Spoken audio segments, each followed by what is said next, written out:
pessoal! Estamos mais uma vez abrindo as portas do Saramban, esse podcast de literatura coreana, para conversar com vocês um pouquinho, dessa vez sobre o livro Grama, da Kunsuk Chandra Kim, que é uma graphic novel, e faz parte da nossa nova leva de episódios patrocinados pela LTI, que falam, a gente está tentando trazer a história da Coreia através da literatura. E hoje a gente tem uma convidada super bacana que a Bruna vai apresentar para vocês. Oi, gente, aqui é a Bruna. Sim, hoje é de um livro tão aguardado e com uma convidada igualmente muito aguardada. Ela que a gente conheceu ano passado no Simpósio de Literatura Coreana da USP. A gente já ficou, precisamos trazê-la. Ela já esteve aqui nos bastidores também e agora como convidada oficial. Anne, um prazer te receber aqui. Estamos muito abertas para te ouvir com o que você tem para nos ensinar hoje. Olá, meninas, tudo bem? É um prazer ter sido convidada por vocês. A gente se conheceu no passado no simpósio, quando vocês fizeram o convite. Eu fiquei, meu Deus! Mas é um prazer estar aqui. Primeira vez foi nos bastidores, no episódio da Jaque, e agora como convidada. Isso. Então, para a gente começar, apresenta um pouquinho da sua vida, o que você achar relevante para quem não te conhece. Ok, bom, eu me chamo Anne, eu faço atualmente mestrado acadêmico em letras na Universidade Estadual do Mato Grosso do Sul, na unidade de Campo Grande.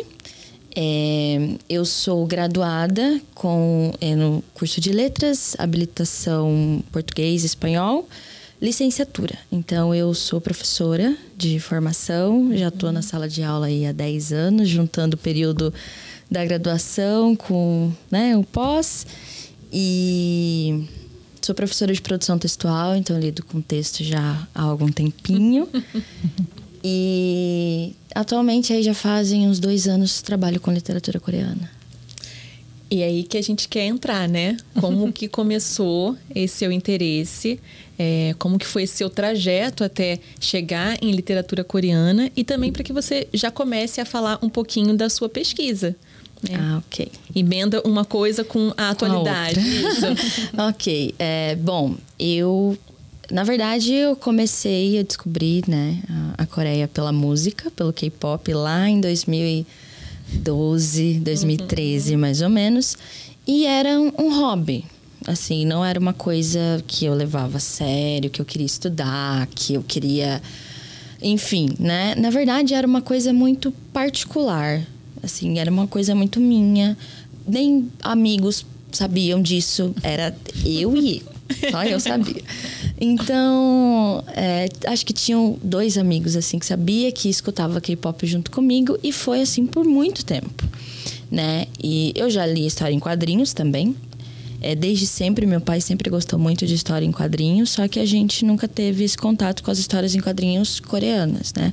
A gente sempre teve contato com os mangás do Japão e as histórias em quadrinhos norte-americanas, né? De super-herói e tudo mais.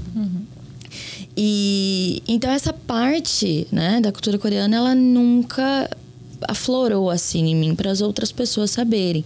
Na verdade, as pessoas foram começar a descobrir que eu escutava K-pop, que eu me interessava pela cultura, que eu sabia já em 2017, 2018. Então foram uns bons anos assim, uma coisa só minha mesmo, que era pro meu lazer, algo pessoal.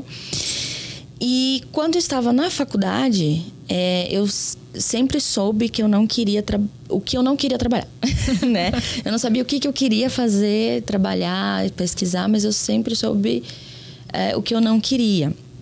E aí eu não queria trabalhar as questões relacionadas à literatura sul-mato-grossense, que é muito forte ali no Mato Grosso do Sul. E eu falei, não, eu quero trabalhar outras coisas, né? E aí eu lembro que na época tava assim pipocando as distopias, Jogos Vorazes, Divergente. E aí eu queria trabalhar uma coisa relacionada a isso, né? A literatura contemporânea e tudo mais.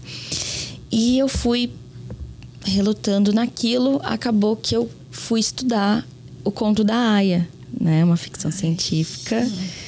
Eu sempre gostei de livros com temas que as pessoas julgam como tema pesado, assim, né? Que ele dá uma um livro pra gente refletir, pra gente entender. E o meu foco sempre foi trabalhar a autoria feminina. Então, eu sempre quis trabalhar autoras mulheres com protagonistas mulheres. Então, o Conto da Aya, ele casava muito nisso, né? A história, a protagonista mulher. A Margaret Atwood também, né? Uma excelente autora.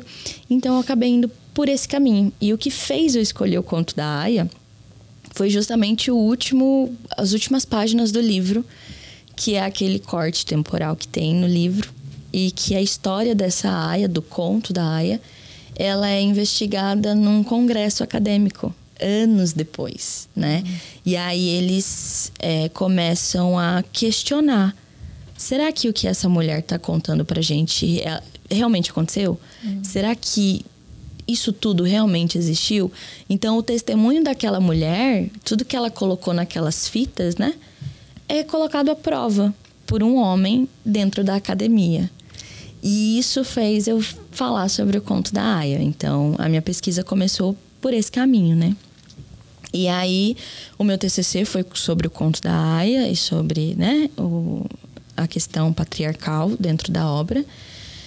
E eu ia para o mestrado dentro desse tema também, né? Eu me formei em 2019 e aí eu ia dar continuidade no mestrado com o Conto da Aya. Até porque o meu orientador atual, ele participou da minha banca de TCC. E aí a nossa conexão começou ali, né? E aí eu falei, bom, então eu vou continuar a trabalhar com essa obra. Então a literatura coreana não passou pela minha cabeça na graduação, assim, em nenhum momento. Mas você já lia livros coreanos? Já lia. Eu já lia, eu já tinha contato, principalmente com os webtoons, né? Sempre ali naquele mundo dos quadrinhos, né? Romances, então, por exemplo, A Vegetariana, daquela época. A Vegetariana eu li naquela época. Tá. Mas eu não tinha tanto contato com outros livros. Era mais quadrinhos mesmo. Era mais quadrinhos mesmo, exatamente. E aí, enfim, passou. Aí eu fiz o meu pré-projeto, né, para entrar no mestrado sobre o Conto da Aya e não passei. E foi um banho de água fria, assim. Foi difícil lidar com aquilo, com a frustração pessoal. Nossa, foi muito difícil, assim. E aí eu desisti da academia. Eu falei, eu não quero mais saber. Não quero saber de mestrado, não quero saber de carreira acadêmica, nem nada do tipo. E me afastei totalmente. Quando aí veio... foi 2019, aí veio pandemia 2020 e com ele o lançamento de Grama. E aí, gente... Bebe uma água. E aí o livro, ele me revirou. Num nível, assim. E aí eu lembro que eu lia e eu falava, eu vou falar sobre isso aqui. Eu preciso montar um projeto sobre isso aqui. E ficou na minha cabeça aquilo. E aí... Passou o ano de 2020. 2021 eu sentei para fazer o projeto de Grama. E aí foi muito especial, porque o meu atual orientador daquele tempo, lá de 2019 para cá, a gente perdeu o contato. E quando eu fiz a seleção para o mestrado, eu coloquei ele, né, lá como opção de orientador, e ele escolheu o meu trabalho, assim, de primeira. E ele não sabe, a gente não sabe, né, quem são os candidatos, as pessoas. E aí ele se interessou muito. E aí depois a gente descobriu que era eu que estava por trás do trabalho. E ele fala até hoje, assim, que eu não passei naquele processo seletivo, porque não era pra eu falar do Conto da Aya, eu tinha que falar de literatura coreana. Sim, parece ser uma coisa meio que um destino ali levando. Ele falava assim, não era pra você falar sobre o Conto da Aya, era pra você falar de literatura coreana, é sobre isso aqui que você tem que falar. E desde então, eu pesquiso Grama, que foi um livro que me atravessou, muito especial. E tô aí como meu orientador. E a gente tá nessa parceria desde 2022. Ai, muito bacana. A gente teve o primeiro contato com você lá no simpósio, né? Que foi no ano passado, o simpósio de literatura coreana da USP. E se eu não me engano, o título da sua pesquisa era outro, né? Isso. A luta das mulheres de conforto por uma reparação. A análise do manhwa Grama. E agora você mudou para graphic novel. Graphic novel, isso. Explica pra gente por que dessa mudança. Porque no próprio volume, né, de Grama, tá escrito manhwa. Sim, Né? exato. Aliás, a tradução é do Jae Hyun-woo, né? É da Pipoca e Nanquim. Temos agora uma nova tradução, né, da professora Yum, mas que foi lançada em Portugal, né, com português de Portugal. Não sabemos muitas diferenças ainda, porque a gente não chegou pra gente, infelizmente. Sim. Mas por que teve essa mudança? Então, a mudança, ela foi feita muito por uma questão editorial e de termos também, né? Quando a gente trabalha aí, por exemplo, o universo das histórias em quadrinhos, a gente vai ter as suas variações, né? As suas diferenciações. O manhwa são as histórias em quadrinhos coreanas, né? Os mangás são as histórias em quadrinhos japonesas.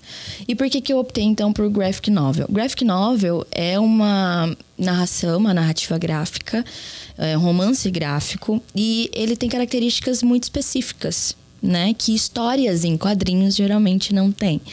Um exemplo, eles são volume único.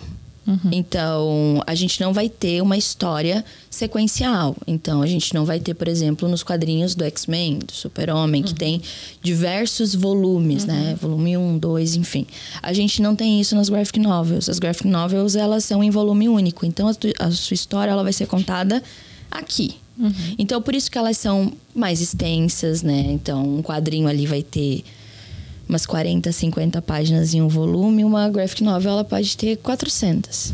Então, a gente vai ter uma história contada em um volume único. Geralmente, elas são, pelas editoras, né? Elas são mais encorpadas, mais trabalhadas. O papel é um pouco mais grosso. Geralmente, elas são feitas em capa dura. Então, assim, por esse motivo, por essa questão mais editorial, eu coloquei ela como graphic novel no meu título, né? Até porque uma das grandes referências que a gente tem do termo graphic novel é Maus, né? Então, Maus basicamente que cunha ali o termo graphic novel pra gente. Ok. Muito bem, muito bem. Bom, então, já sabemos a obra Grama, que é uma obra premiadíssima, né? Recebeu vários prêmios e indicações, incluindo o prêmio Eisner, acho que estou falando certo. E, né, figurou aí na lista de quadrinhos mais vendidos do New York Times, do The Guardian também. Isso. E pelo seu título a gente já entende mais ou menos qual que é a temática. Então, a luta das mulheres de conforto, entre aspas, por uma reparação. Então, a primeira pergunta é, contextualizando, como você definiria o enredo de Grama, mais ou menos? Tá. Então, Grama, da Kim Suk, ela conta a história da Ok Sun Lee, né? Que nasceu já num período em que a Coreia já era uma colônia do Japão. E aí a gente vai ter a história dessa mulher, né? Desde a infância até a velhice, né? E a gente vai acompanhar ali, na trajetória dela, todos os seus desejos, tudo aquilo que foi deixado de lado, tudo aquilo que ela ainda procura conquistar, né? É uma história extremamente sensível, é uma história forte e que eu acho que pode atingir a todos os públicos. Então, eu acho que Grama, você pode conversar ali já com pré-adolescente, você pode conversar com um idoso, você pode conversar com um adulto. Eu acho que ela tem potencial para diversos públicos se identificarem com a história, né? Então, acho que basicamente é isso. E o tema central de Grama são as mulheres de conforto, né? Isso. Você conseguiria explicar para quem não sabe, né? A gente já sabe. Mas, assim, pode ser que alguém que esteja, né, ouvindo esse podcast pela primeira vez, ainda não tenha ouvido falar desse tema, ou não saiba nada sobre ocupação japonesa. Você conseguiria explicar pra gente, assim, mais ou menos o que são as mulheres de conforto, né? E tipo, a importância, né? De trazer, né, esse quadrinho, né, a história delas, porque elas foram silenciadas durante tanto tempo, né? Exato. Bom, acho que é legal a gente começar por um contexto histórico primeiro, né? Então, a gente tem um contexto histórico feito, então, na Coreia do Sul, no território, na época, coreano, né? Era a Península Coreana.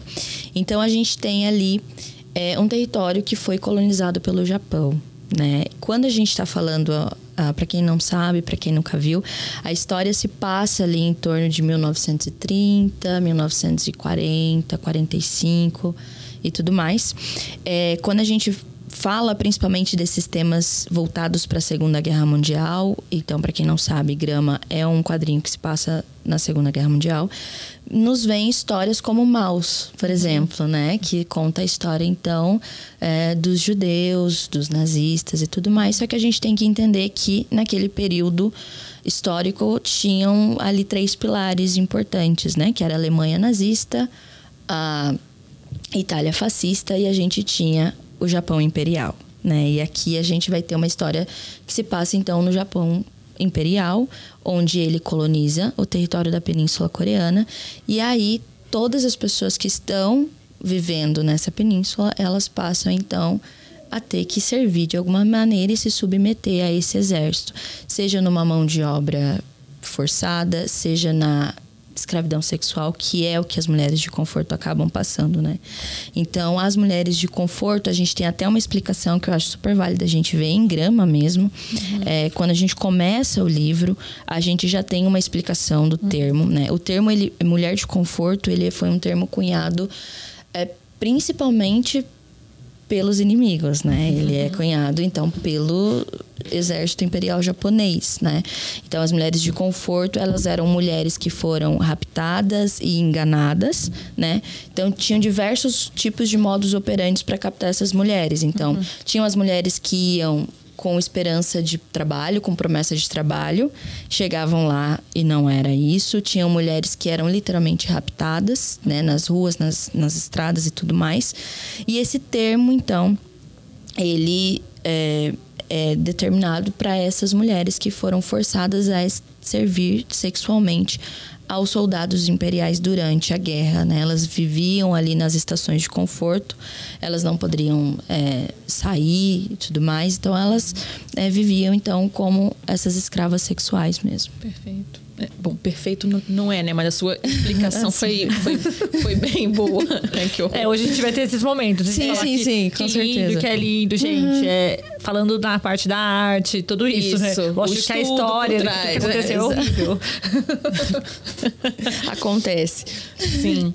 E bom, então a gente entendeu aí o que essas mulheres iam fazer, né? Eram coagidas ou então enganadas a fazer. E elas, durante muito tempo, como é de se esperar, tiveram que ser silenciadas. Então, a história delas causava vergonha, né? E também era um episódio, um capítulo dessa história que queria ser ali esquecido, né? E a escrita de histórias como essa, né? Dá voz, então, né, a esse protesto que essas mulheres estão agora colocando aí, né, à tona. Como você entende esse movimento agora, depois de tantos anos, trazer de novo, entre aspas, esse episódio? Qual a importância de ainda, entre aspas, também falar disso? Por exemplo, com essa belíssima história em com essa obra. Bom, quando a gente está falando, então, de mulher num contexto de guerra, a gente tem que entender que elas sofrem duplamente, né? E aí, quando a gente está falando da nossa protagonista, que é a Ok Sun-lee, a gente tem uma dupla repressão ali. A primeira é a racial. Então, ela era uma mulher coreana que vivia num domínio japonês. Certo. Então, tinha muito essa questão racial. Então, ela vivia naquele contexto, já tinha o preconceito por ser coreana. E a gente também tem o sexismo. Ela era uma mulher. Então, desde o início da história da Ok Sun-lee, é importante quando a gente fala desse silenciamento justamente por isso. Ele não é um silenciamento de agora. Então, essa reparação não é uma reparação de um silenciamento que foi feito no pós-guerra. Não, essa mulher, ela foi silenciada desde o início. E a Kim Suk mostra muito isso pra gente durante toda a obra, né? Ela era silenciada dentro de casa. Ela não tinha suas vontades, né, atendidas. Vontades básicas, né? Ir pra escola, aprender a ler. Então, ela não podia. Ela tinha um papel extremamente pré-definido ali naquele âmbito familiar. Ela estava ali para cuidar dos irmãos dela, para ajudar a mãe dela nos afazeres de casa. Ponto. O irmão dela vai para a escola. Ela não. Entende? Então, esse silenciamento, ele é um silenciamento de uma vida. Ele é um silenciamento de uma geração inteira. Então, a importância de Grama é justamente isso. Eu acho que é muito...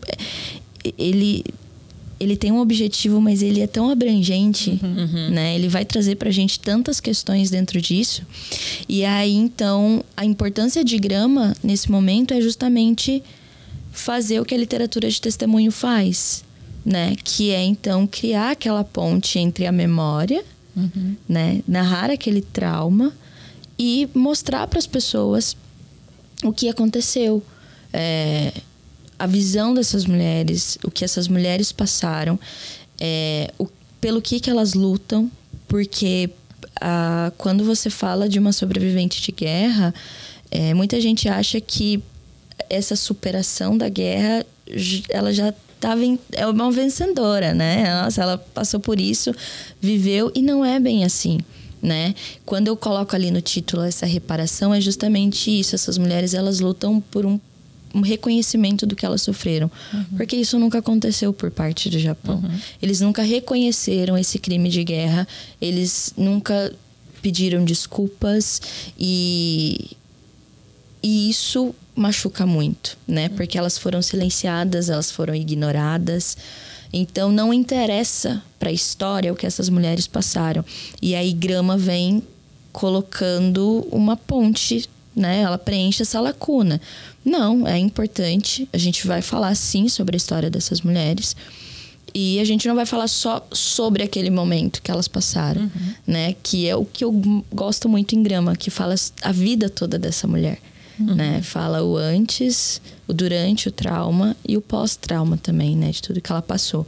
Então, isso é importante, então, para trazer pra gente uma luz, preencher uma lacuna, colocar um registro dentro dessa história que foi apagado. Perfeito. Acho que quando você fala também que ela traz, né, esses dois pontos, né, você colocou a como... memória e o trauma? Não, antes.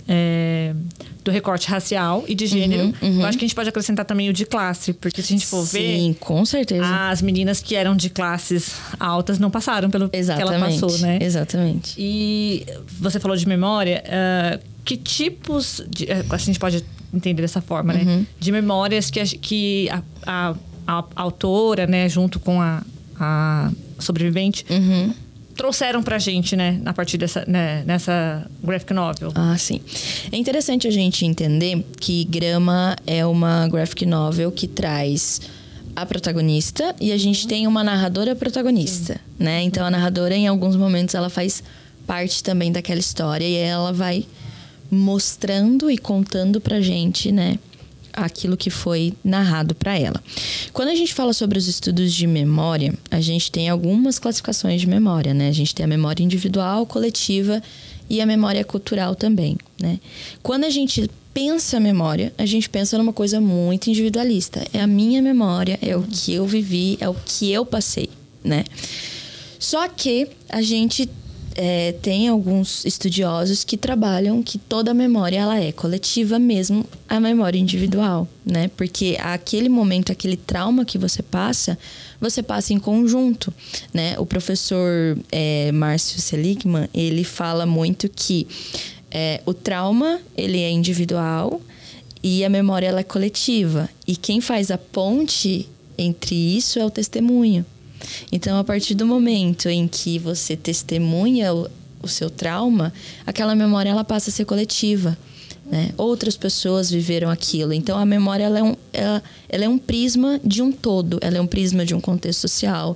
Ela é uma parte do que outras pessoas viveram, do que outras mulheres viveram, do que uma sociedade, do que o mundo viveu. Então, é interessante a gente pensar em trauma, testemunho e memória dessa maneira. E aplica aqui, né? Então, e se aplica aqui. Então, Sun Lee, ela sofreu um trauma que outras mulheres também sofreram, mas a gente tá falando do dela aqui. Sim. Ela testemunha, então aí faz o link. Isso vira uma memória coletiva. Exatamente. Que incrível. Porque, ao mesmo tempo que isso é muito individual dela, outras mulheres sofreram a sociedade coreana como um todo passou, né? Então, essa ponte realmente ela existe justamente por causa do testemunho. E a gente chega a conhecer essa história por causa disso, né? Por causa dessas mulheres que lá na década de 90 tiveram coragem, né, de se manifestar. Porque, aliás, as mulheres de conforto não foram apenas coreanas, né? Tiveram também próprias japonesas de classe baixa e chinesas. Mas elas nunca se manifestaram. Então, isso não se tornou uma memória coletiva. Exatamente. Quando a gente trabalha o testemunho, né? Quando a gente pensa em testemunho, a gente pensa muito na questão, por exemplo, tribunal. Eu fui chamada para ser testemunha daquele julgamento. Então, quando a gente fala em testemunho, muito tempo atrás, ele começou como um registro para se provar a realidade. Então, aconteceu um crime, eu vou chamar as testemunhas para ver o que é real e o que não é. O que consegue provar e o que não consegue provar. Só que quando a gente já vem, né, ali, por exemplo, já na década de 70, esses testemunhos, eles vêm justamente para dar voz àquelas pessoas que foram silenciadas, né? Porque para uma grande maioria das pessoas, a história delas não importa, né?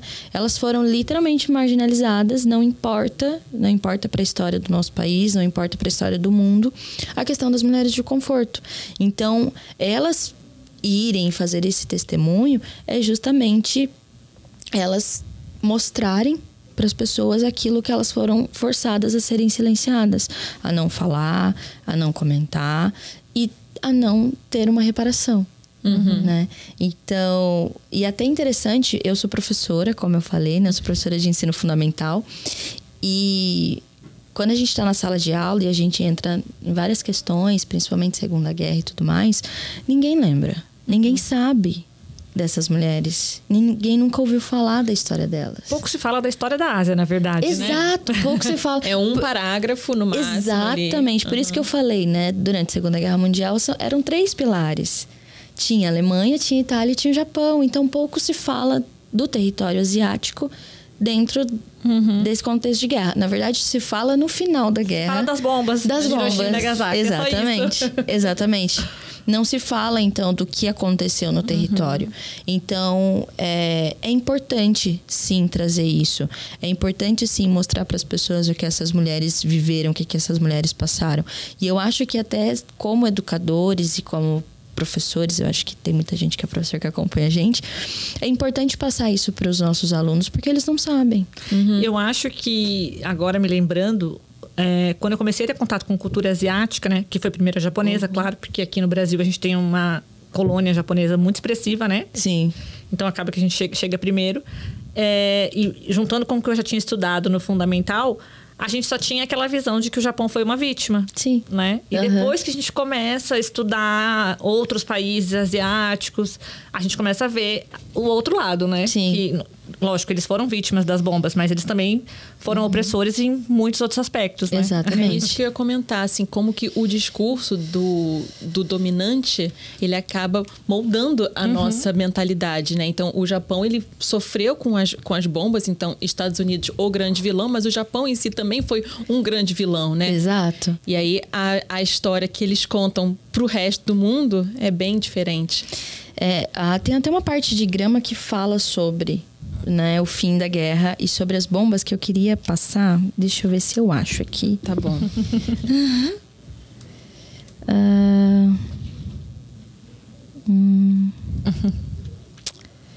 Deixa eu ver. Mas eu acho que a gente já começa a perceber a importância, né, dessas histórias, né, desses que vem a partir de testemunhos, né? Exatamente. Que é de mostrar um outro lado, que muitas vezes foi silenciado, né? Que é o lado de quem perdeu, vamos dizer assim, né? E o que eu queria mostrar em Grama tá ali na página. Peraí, Bruna. 346. Porque, igual você falou, Denise, quando a gente lembra da Ásia, nessa questão da Segunda Guerra Mundial, a gente lembra do final das bombas, deles como vítimas. E a Kegun-Suk, ela traz um dado muito interessante pra gente, que mostra, né, que muitas pessoas que estavam ali na região de Hiroshima e Nagasaki, na época, no dia em que a bomba, né, foi detonada, eram coreanos. Então não se fala dessas vítimas. Não se fala, até porque a gente teve um silenciamento total da população coreana no período de colonização. Então muitos deles a gente não sabe nem o nome, porque eles tinham que usar, eles eram forçados a usar os nomes japoneses deles. Então a gente não pensa por esse lado quem eram essas vítimas, quais eram os nomes dessas vítimas, as famílias que nunca tiveram, né, ninguém para enterrar e não sabe nem o paradeiro dessas pessoas. Então é isso. Agora, uma dúvida, Anne. Eu quero retomar isso de memórias e tipos dela, mas antes. A literatura de testemunho, né? Que é essa ponte, né, entre o trauma e a memória coletiva. Isso. Como que a gente pode diferenciar ela de uma autobiografia, por exemplo, ou de uma biografia de alguém que passou, não sei, por um trauma ou que não passou por um trauma? Como a gente pode entender essa diferença? Quando a gente está falando da literatura de testemunho, e aí, obviamente, que se tiver outras pessoas com outros pensamentos, a gente está aberto aí nos comentários. A gente está falando, então, de um relato de pessoas que passaram por aquele trauma. Uns relatos de memória, né? De pessoas que passaram por aquele trauma, que viveram aquilo tudo. Quando a gente trabalha essas memórias, e aí a gente tem que entender que ela não tem um objetivo de se prender totalmente à realidade. Isso aqui é real. Porque quando a gente está falando dessa literatura de memória de agora, a gente está falando de uma literatura de memória que passa pelo trauma. E esse trauma, né, os estudos sobre o trauma, ele começa ali já na psicanálise. Né? Então a gente entende que esses traumas, eles são feridas que precisam ser tratadas. Então a gente não vai ter uma objetividade dentro de um trauma, né? A gente não vai ter uma coisa certeira dentro de... é isso aqui é para provar a realidade.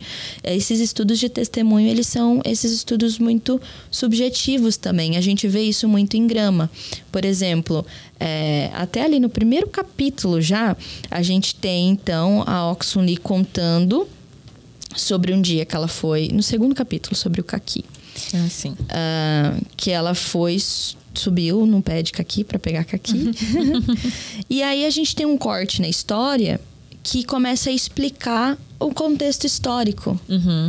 E aí depois, já na página mais pra frente, a narradora personagem puxa a nossa protagonista com a pergunta: a senhora foi castigada depois que comeu o caqui? Então você tem dentro desses testemunhos muito essa de pensar, de parar, de silenciar. Então a professora Bose, Cléa Bose, ela fala muito sobre os silêncios, né, dentro desses testemunhos, dentro do trauma, que são silêncios que falam muito, né, que são esses pensamentos, que são... Então essa literatura de testemunho, ela é muito isso. Quando a gente fala de uma biografia, por exemplo, uma autobiografia, a gente pode ter nas autobiografias muito elementos de ficção, né? E a gente pode nas biografias ali com outro intuito, né? A gente tem dentro da literatura de testemunho o intuito de realmente mostrar a versão, o olhar, o testemunho, porque o testemunho está muito ligado à vista, o que eu vi, o que eu ouvi. Então, o que foi visto por essas pessoas.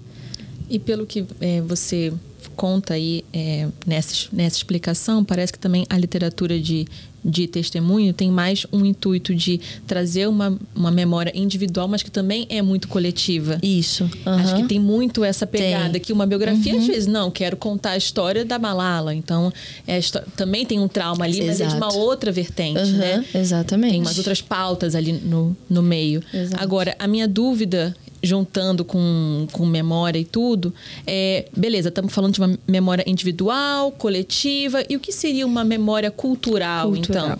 Ok. Esse termo memória cultural eu estudo bastante pela professora Zila Bernes, que ela é uma professora lá do Rio Grande do Sul. E ela cunha a memória cultural como uma memória que engloba não somente aquilo que a pessoa viveu. Ela engloba um todo. Então, o que vai fazer parte de uma memória cultural? Rituais, templos, objetos, estátuas. Então, tudo aquilo, né, que é físico, ele também passa a se tornar uma memória. Então, essa memória cultural, ela vai abranger muito mais do que o que a pessoa passou, né? Vai envolver todas as outras coisas. Então, incrível. Interessante. Aí quando os coreanos colocam a estátua de uma mulher de conforto em frente à embaixada japonesa, eles estão criando uma memória cultural. Exato. E que agora se espalha, inclusive, a gente já tem caso de estátuas em outros países, né? Fora da Coreia. Exatamente. Então, a gente tem ali uma criação, a gente tem uma memória individual, coletiva e também cultural. Que bacana. Bom, acho que para a gente fechar essa questão da memória e literatura de testemunho, acho que é uma pergunta até um pouco cruel de se fazer, mas qual a relevância de nós brasileiras aqui, por exemplo, ou brasileiros homens, ler, por exemplo, Grama e se interessar pela história de uma mulher coreana que sofreu ali colonização japonesa?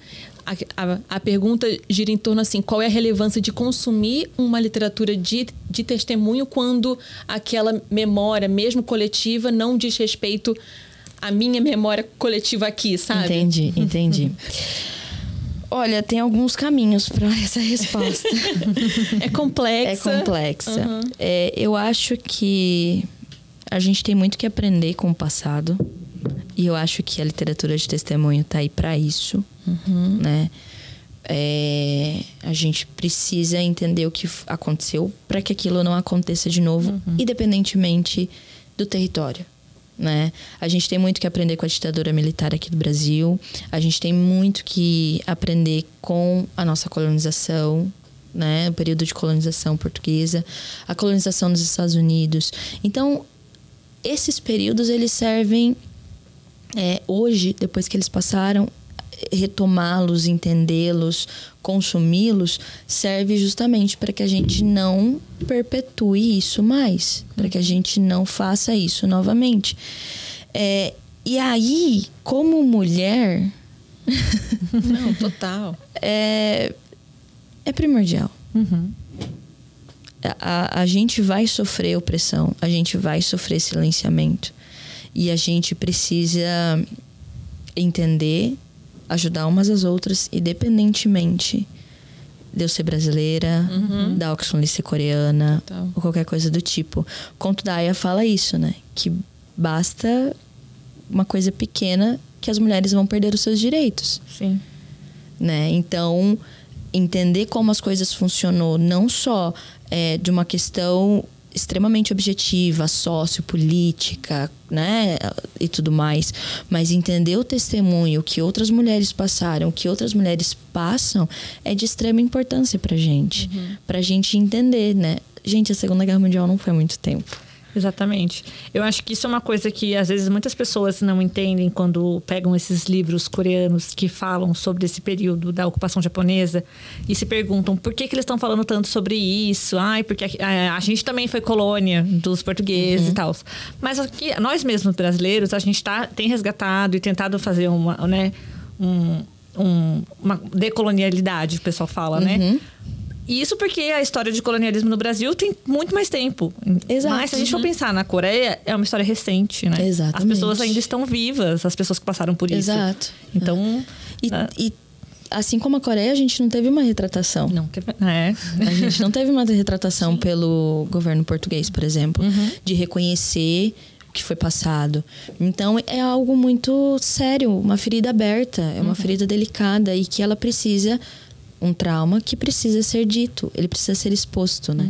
O trauma, inclusive, vem de trauma de médico mesmo, né? Da traumatologia. Então, exatamente. Então, é algo que precisa ser tratado. Se você chega no hospital com um trauma, é uma emergência, é uma urgência. Eles vão tratar o trauma o mais rápido possível.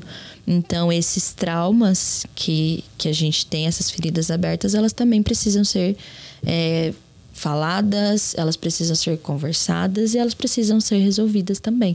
Porque a Bell Hooks, ela fala, né, que não é porque a pessoa ela é forte no momento e no período de opressão que aquilo foi superado. A reparação, ela precisa acontecer. Né?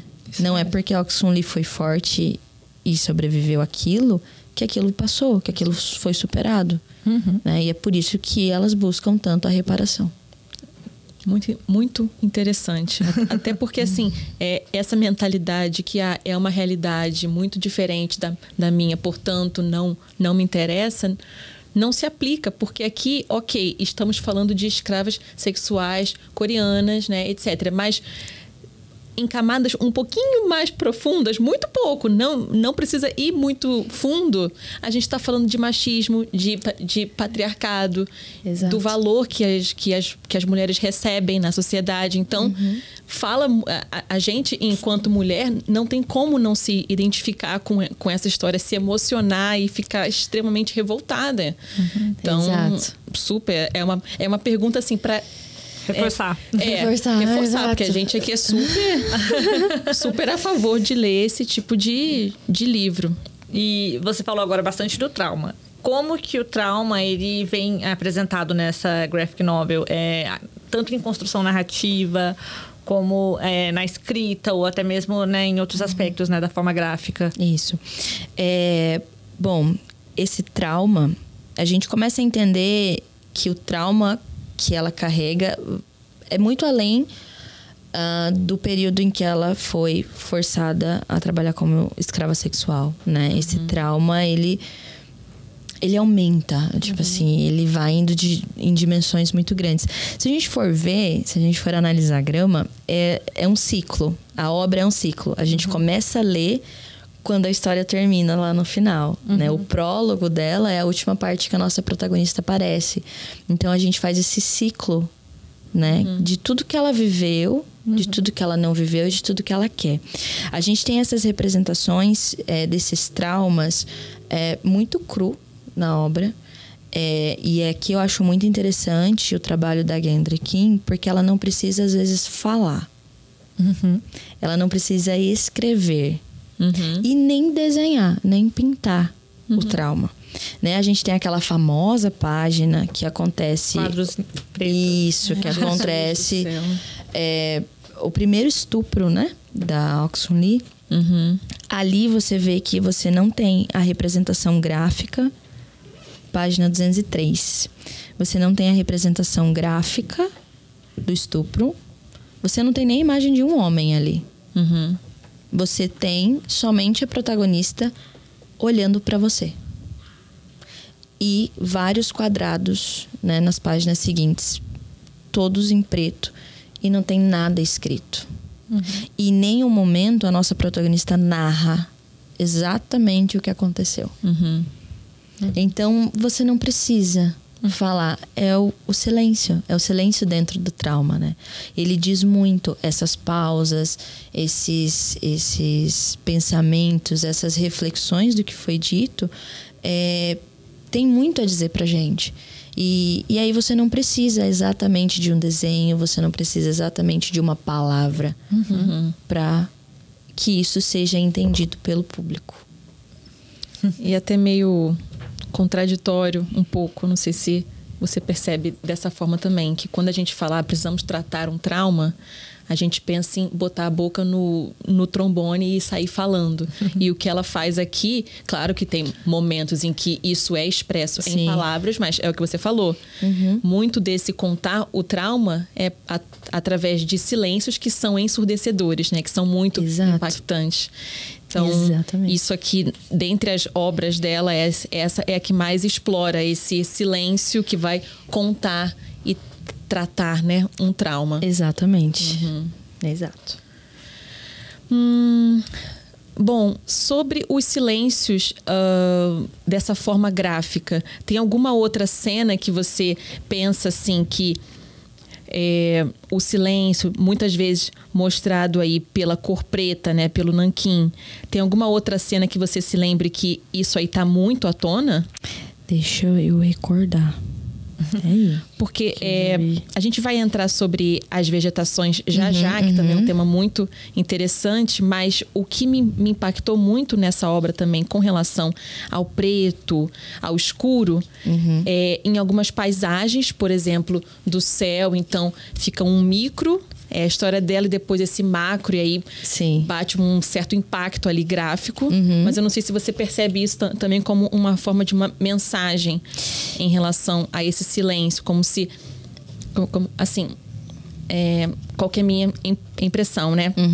Quando tinha essas partes com paisagens e esse escuro predominante, a noite, a neve, parecia que era um silêncio material ali que se revertia em um silêncio da própria personagem. Eu não sei se isso faz sentido para você que está estudando isso. Isso ou é só uma viagem. Isso faz muito sentido, porque, mais uma vez, né, a nossa narradora personagem, ela não estava fisicamente ali, ela não viveu o período. Então, quando a gente começa a entender as escolhas que ela faz para narrar esses silêncios, a gente começa a entender e ter essas interpretações, né? Essas subjetividades. E é por isso que eu trabalho bastante a questão da vegetação dentro dessa obra. Por quê? Porque ela fala muito, não só de uma passagem de tempo, não só porque estava à noite, até porque a gente não sabe se a Oxun Lee falou para ela, olha, era noite quando isso aconteceu. Sim. A gente não sabe disso. Então, por que ela escolheu a noite? Por que ela escolheu usar essa vegetação densa, pesada, abusar do nanquim nesse momento? E aí, então, que eu venho com aquela minha interpretação de que ela usa isso muito mais para se referir aos sentimentos e aquilo que a Oxun Lee estava passando para ela, do que para trazer uma ambientação física daquele espaço. Então, para fazer uma passagem de tempo ou qualquer coisa do tipo. No momento em que ela é raptada, a gente tem um exemplo bem interessante disso. Deixa eu achar aqui. Dessa questão da vegetação e do nanquim. Cadê? Quando ela é raptada... Isso. É página 162. Isso, né? Então, a gente tem 2 homens, que são os homens que raptam ela. Eles estão todos em nanquim, né? Ali. Acho de melhor costas pra gente. Você mostra. Quer que eu mostre? E vai falando. Isso, exato. Que vai ficar bacana as pessoas Então, verem. tá. Então, a gente tem essa representação, né? E aí, então, a gente não tem a fala dela, né? Aí aqui é o momento que ela é pega. E a gente vai vendo que a vegetação vai tomando conta do espaço da página, né? E aí ela vai falando o que aconteceu. E aí a gente vai vendo que essa vegetação e essa protagonista, elas vão se mesclando, né? Até ela se tornar, então, a vegetação completa sem fala nenhuma. Então, o que eu trago aqui? Né? Que essa vegetação ela vai representar muito do que ela estava sentindo. Então, se a gente vê ali no começo, as árvores elas estavam super bem definidas e bem pintadinhas, né? E aí, ó, por exemplo, aqui na página 161, que é a página que ela estava andando na estrada, a gente tem uma vegetação muito bem consolidada. Só que quando a gente vai aqui já na página mais para frente, na página 169, que é logo após, a gente já não tem mais essa vegetação definida. Só pinceladas, né? Parece que tudo se esvaiu, né? Então, ela tá indo com o vento. Ela não sabe para onde ela vai, que direção ela vai, o que vai acontecer com ela. Ela tá indo com o vento. Então, a gente já não tem mais as coisas tão definidas ali, né? Então, ela sabia o que ela tinha que fazer naquele momento. Ela tinha que fazer um serviço, tinha que andar pela estrada para fazer aquele serviço X. Então, estava tudo definido na vida dela. Ela ia pela estrada, a paisagem estava definida. No momento que ela é raptada, não. Não tem mais estrada. A vegetação já está bagunçada, parece que são só pinceladas. Justamente porque essa definição do que agora, o que eu vou fazer, para onde eu vou, eu não sei. Então, por isso que eu trago muito dessa questão da vegetação para a obra.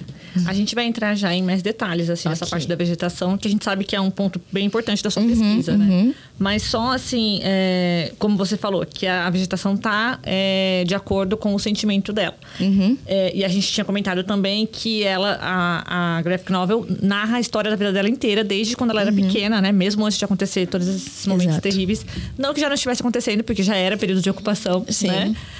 E a personagem, ela passou por várias questões na vida dela em que os direitos dela foram negados, né? Como mulher. Que ela queria ir pra escola, não foi, e tem tudo isso. E sempre, a cada época da vida dela, alguma coisa que ela queria e não consegue alcançar, né? E como que você entende isso dentro da narrativa? Se você acha que os sentimentos, ela tinha algum sentimento, né? A personagem apresenta algum sentimento, ou algum desejo, assim, que fosse basilar e que acompanhou ela durante toda a narrativa? Olha, eu acho que é o mais simples de todos. Ela queria ir pra escola. Ela queria ler. Ela queria dignidade. Por que o irmão dela tinha e ela não? Ela queria ler, ela queria ir pra escola. Só isso. A vida inteira dela foi o que ela quis. Até mesmo quando ela, né, decide falar, compartilhar a história, você sente que esse desejo dela, não só por ir à escola, como também por essa dignidade, né? Exato. Exato. Porque se a gente for analisar a história dela como um todo, é esse vazio de não ter direção. Então, ela não tinha essa dignidade de ir para a escola, de aprender a ler. E ela via as outras pessoas, as outras crianças, o próprio irmão indo para a escola. Depois, ela não tinha ali o direito de liberdade, ela não tinha direito pelo corpo dela. Ela foi forçada a fazer um aborto, o que deixou ela estéril. Então, ela não poderia ser mãe. Então, essa mulher, ela quem ela é? Ela busca o tempo todo isso, né? Então, aí ela casa com um homem que vai embora e não volta nunca mais. Então, é justamente isso, sabe? Sempre essa busca de quem eu sou e dessa dignidade, né? De ser humano mesmo. Então, essa história é fantástica. Acho que tem muito essa ideia de uma dignidade, ter o direito sobre o seu próprio corpo. Porque mesmo ela sendo negada de ir para a escola, são outras pessoas, né? É uma sociedade, é uma cultura ali extremamente patriarcal que impedia que o corpo dela, né, a materialidade dela, tivesse acesso à educação. Exato. E aí depois tem a parte do corpo também físico que sofre o estupro, que sofre, né, essa escravidão sexual. Depois teve aborto. Então parece que o corpo dela também, a manifestação dela, sim, a matéria dela é o que ela tenta reparar a todo custo, né? Exatamente. E ela tenta reparar porque logo depois ela adota um filho, ela tem um filho adotivo. E ela é uma mulher que ela cuida. Ela cuida a vida inteira. Na infância ela cuida dos irmãos, na velhice ela cuida do marido dela que é bem mais velho. E ela tem essa preocupação, né? Porque quando ela consegue voltar pra Coreia, o que ela mais se preocupa é quem vai cuidar do meu marido, né? Então, ela tem muito disso. E voltando à questão da vegetação, a gente vê também, né, ao longo dos capítulos, a evolução da vegetação, né? É diferente da vegetação de quando ela é criança para quando ela já está mais idosa. Eu acho isso muito bonitinho. Na página 36, por exemplo, ela vê um inseto com rostinho. Deixa eu ver. Então, você acha que a forma como a vegetação se manifesta, né, nessa obra tá mais relacionada à visão da personagem individualmente ou a algo mais coletivo do que acontecia na época? Eu acho que é uma questão mais individual. Porque se mostrava um rostinho fofinhos e depois, né? Porque, por exemplo, ali na página 36, vou mostrar aqui pro Mostra pessoal. aí, Na página 36, tem ela andando pelo caminho e ela vê um inseto. E o inseto tem rostinho. Então, é como uma criança realmente imagina uma vegetação, uma fauna. Então, a gente vê, né, que a quadrinista, ela acompanha isso. As árvores, elas são árvores mais simples, né? Ela é só um rabisquinho, assim, com umas curvinhas. Deixa eu ver se eu acho. Pra mostrar. Quando ela vê uma árvore. A do caqui, será? Que era no... Deixa eu ver. acho que na página 50, Anne, talvez. Isso, ó. A do caqui também, ela é uma vegetação bem mais simples. Então, ela não é uma vegetação muito elaborada, né? Que é o que a gente vê mais pra frente. A gente vê uma vegetação densa, a gente vê muito mato. Então, a gente tem aqui uma coisa mais limpa quando é nessa questão da infância, né? E a gente vai ver que isso vai evoluindo mais pra frente, né? Tudo mais. Ó, por exemplo, na página, já para te ajudar, na página 313, quando a Kim-suk pergunta para ela sobre quanto tempo você ficou na casa de conforto, aí ó como é que é a vegetação, né? Exato, é uma Essa vegetação densidão, mais densa. Aqui a gente não tem o rosto Nada. da nossa protagonista, a gente tem a vegetação. Então aqui essa vegetação representa, então, provavelmente o que a autora viu, o que ela viu no olhar dela, né? O que ela estava imaginando. Então a gente vê que essa vegetação conversa muito com a individualidade da nossa protagonista. Entendi. E são páginas disso, né? Exato. E é interessante, fazendo um adendo só, que quando a Kim-suk ela vai falar sobre contexto histórico, que isso é muito legal dentro da obra, que ela faz recortes para nos contextualizar historicamente do que estava passando na época. Ou naquele período que a nossa protagonista estava fazendo determinada coisa. Então, o primeiro que a gente tem ali no capítulo 2 é a contextualização, então, do Japão no território coreano, né?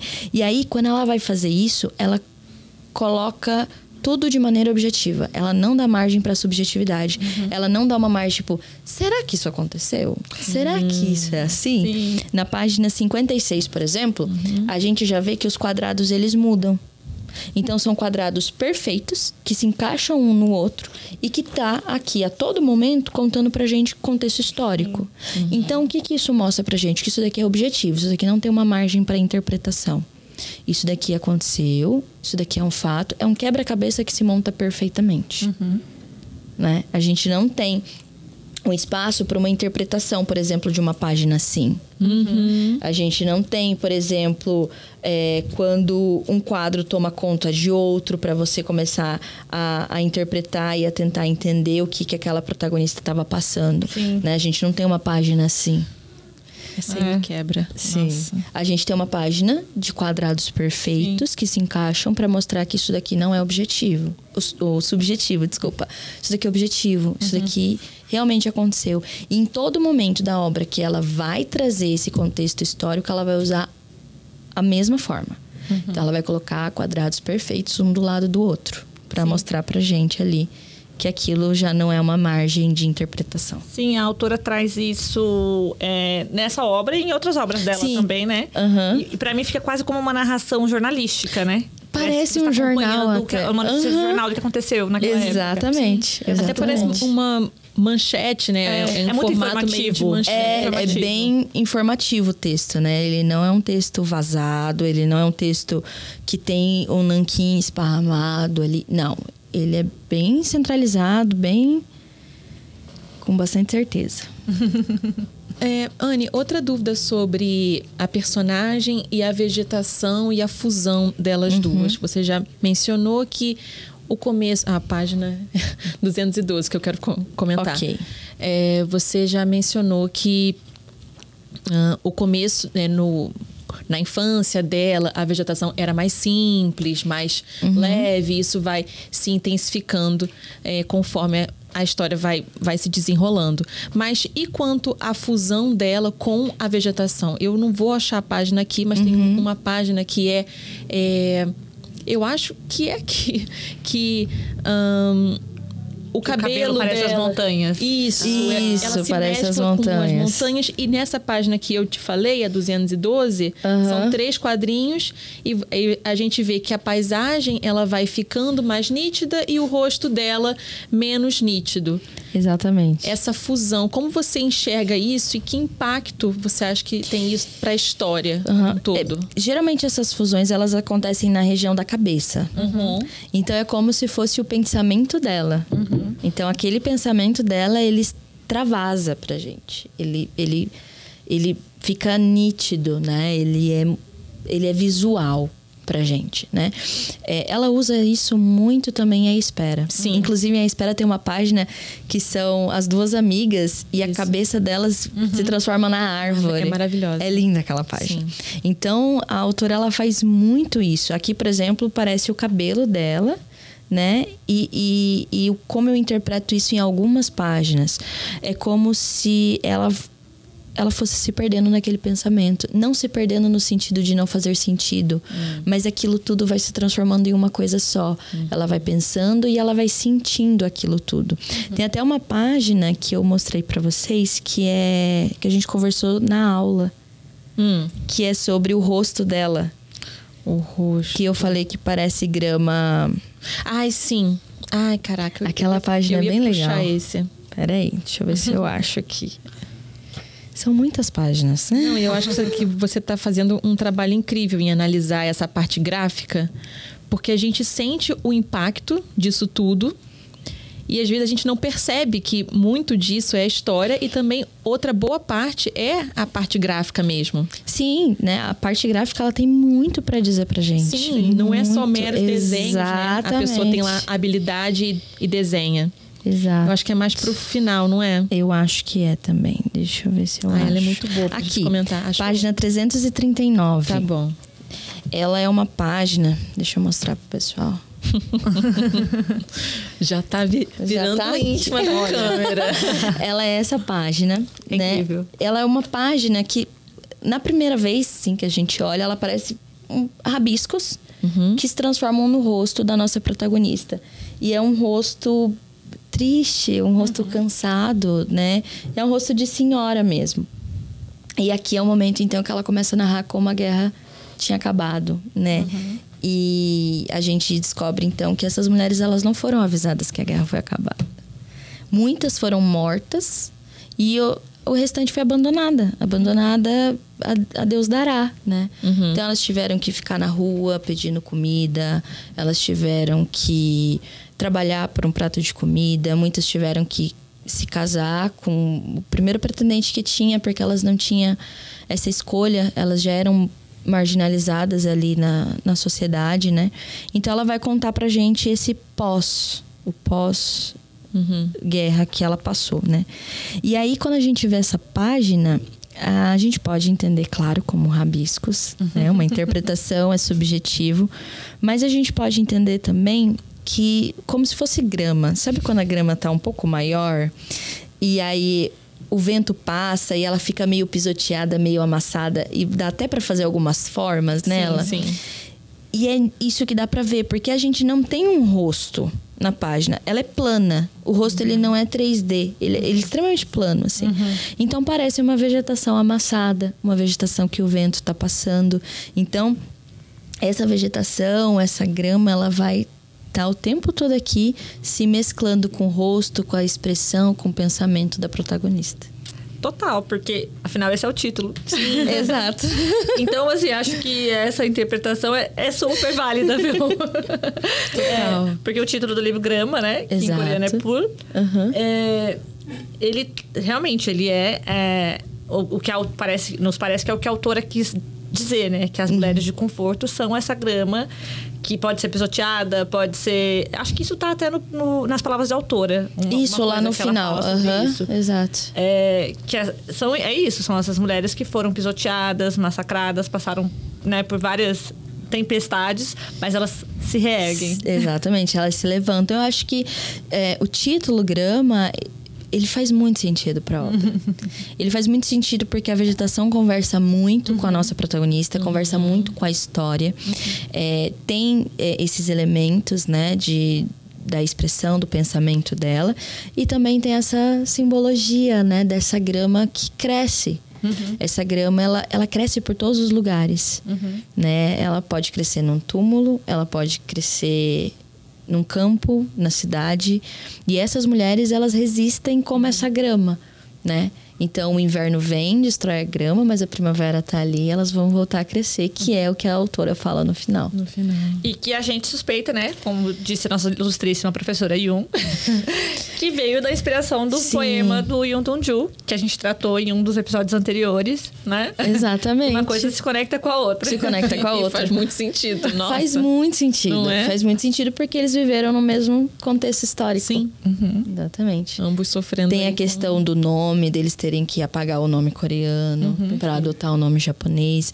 A Kim Suk fala sobre isso aqui dentro da história, né? Então, reerguer, trazer de volta esse nome coreano, a identidade, quem é essa mulher na sociedade coreana hoje, né? Quem são essas mulheres, né? Porque agora elas são mulheres idosas, elas são as mulheres que deveriam ter mais respeito, né, pela cultura, mas tem um pedaço da história delas que é apagado, que não interessa falar. Vamos deixar pra lá.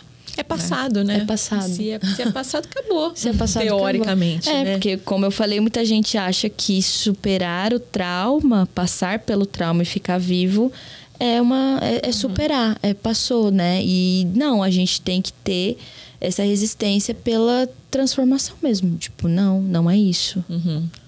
E às vezes até mesmo porque o próprio fato dela se manifestar, né? E falar publicamente sobre o trauma dela acarreta outros traumas, né? Porque, com certeza. Por exemplo, a gente já deu vários spoilers aqui, então vai mais um. Porque quando ela volta pra Coreia, ela é rejeitada pela família, né? Sim. Porque os irmãos não aceitam que ela exponha que ela foi vendida. Os irmãos que ela cuidava. Sim, e eles não aceitam que ela expõe que ela foi vendida. Exato. Que a família vendeu ela, né? Exato. E isso é uma vergonha pra eles, então... Exato. Isso desonra a mãe. Isso desonra a mãe, exatamente. A mãe deles. Então, o que eles não querem que isso seja mostrado, né? Triste, gente. Mas, Anne... É pesado. Olha, é lindo o trabalho que você tá fazendo. Adoramos esse papo, assim. A gente podia ficar horas aqui. Sim, total. A gente ainda vai fazer mais um episódio sobre grama, porque daí nós vamos tentar, junto com tudo que aprendemos hoje e mais algumas outras leituras, aprofundar mais, né, no tema. Acho que ficou assim, junto com A Espera, essa graphic novel, eles têm um fundo, assim, um contexto histórico que é, assim, imperdível para quem quer entender um pouquinho mais Coreia, né? Com certeza. Sim. Perfeito. E aí, última pergunta, então. Quem quer conhecer mais sobre o universo, né, de grama, assim, mulheres de conforto, Guerra da Coreia, Segunda Guerra. Você tem alguma outra indicação, seja literária ou não, um filme, um vídeo? Ok. Olha, tem algumas. Que delícia, que delícia. Eu vou passar, então, só as graphic novels. Tá e bom. aí, os outros textos mais científicos, documentários, eu posso passar para as meninas e aí elas deixam na descrição. Tá né? bom. Eu acho que seguindo o fio da meada, a gente não pode deixar de falar A Espera. Sim. Né? A Espera é uma outra graphic novel da Kim Suk. É incrível. Também vai trazer muito da vegetação. Muito mesmo. Narra ali outros traumas, né? Agora a gente tem um contexto sobre a Guerra da Coreia. A gente tem questões familiares sendo expostas ali, principalmente de mãe e filha. Eu acho interessante. Grama fala um pouco da relação de mãe e filha, da relação que a Oxunu tinha com a mãe dela também, mas lá é bem mais aprofundado. Então, A Espera, acho que não pode faltar. A gente tem Memórias de um Freixo também, que vai trazer esse contexto histórico também muito legal. Nós temos Más Companhias, que eu acho que é outra graphic novel que a gente precisa comentar bastante sobre ela. Ela é incrível. E ela é uma graphic novel autobiográfica, mas que tem elementos de ficção também, né? Pra gente entender também um contexto social, uma crítica social, a gente tem bem forte ali. E tem uma graphic novel que se chama O Melhor que Poderíamos Fazer. Essa eu não conheço. Essa história, ela vai falar sobre uma história de imigração de vietnamitas do Vietnã do Sul, quando ele cai. E é narrado por uma criança. Então, a gente tem a imaginação, os pensamentos de uma criança nesse contexto de imigração, que também eu acho que vale super a pena a gente fazer. Eu só esqueci o nome da autora, mas... Eu pesquiso aqui. É o melhor que poderíamos... Que poderíamos fazer. É isso? Acho que é isso. Se eu não me Tá, engano. mas que interessante. Ó, Bui. É uma Porque você autora... esqueceu. Difícil de pronunciar, gente. Desculpa Difícil se eu tô falando pronunciar. errado. Mas é uma autora incrível. É uma graphic novel muito tocante, muito comovente também. Eu acho que vale super a pena. Vou trazer só graphic novels porque eu sou um pouco cadelinha de graphic novels. Então... Adoro. Eu espero que seja suficiente. Poxa, já tá ótimo. Incrível, assim. Ok. Nossa, sensacional. Muito bom. Pessoal, tudo isso daqui vai estar nos links, tá? Pra vocês acompanharem, irem atrás. Agora, terminando o episódio, já vão lá, clica nos links, vão comprar os livros. Boa sorte com tudo. Inclusive, tem como ter acesso à sua apresentação no simpósio, no YouTube também. Se não me engano, foi o segundo Isso, dia, né? isso, Do simpósio de literatura coreana da USP. Também você dialoga um pouquinho com o que a gente conversou hoje. Então é legal para quem tiver interesse. E, bom, acho que é isso. Muito bom. Nossa, finalmente conseguimos conversar, né? Conversamos, e acho exatamente. que é um tema que a gente estava querendo muito já trazer. E acho que essa era a hora ir com você. Então, muito obrigada por aceitar o nosso convite. Ai, obrigada a vocês pelo convite, de verdade. Sou muito fã do podcast. Vocês sabem disso, porque eu fui lá tietar vocês no simpósio. Então, é um privilégio hoje também fazer parte. Ah, que Agora ótimo. você é da família oficialmente. Oficialmente, eu tenho até caneca. Agora você tem Ai, maravilha. Gente, obrigada a todo mundo que ficou com a gente até agora também. Esperamos que vocês tenham, assim, expandido, né? Um pouco o olhar a respeito dessa graphic novel e da história da Coreia, porque esse é o objetivo dessa nova leva de episódios, Sim. né? Trazer um pouquinho mais de contextualização, né? Da história da Coreia. E acho que esses livros que a gente selecionou conseguem trazer bastante isso. Lógico que vai ter pessoas que vai reclamar, porque vai falar que Patinco ficou de fora. Mas depois a gente traz Patinco, com certeza. Vamos falar, gente. Ainda tem, graças a Deus temos tempo. Temos muitos livros. Temos muitos livros e teremos mais, vai vir mais ainda. E é isso que a gente quer, é isso que a gente gosta. Sim. Mas é isso. Obrigada. Tchau, gente. Tchau.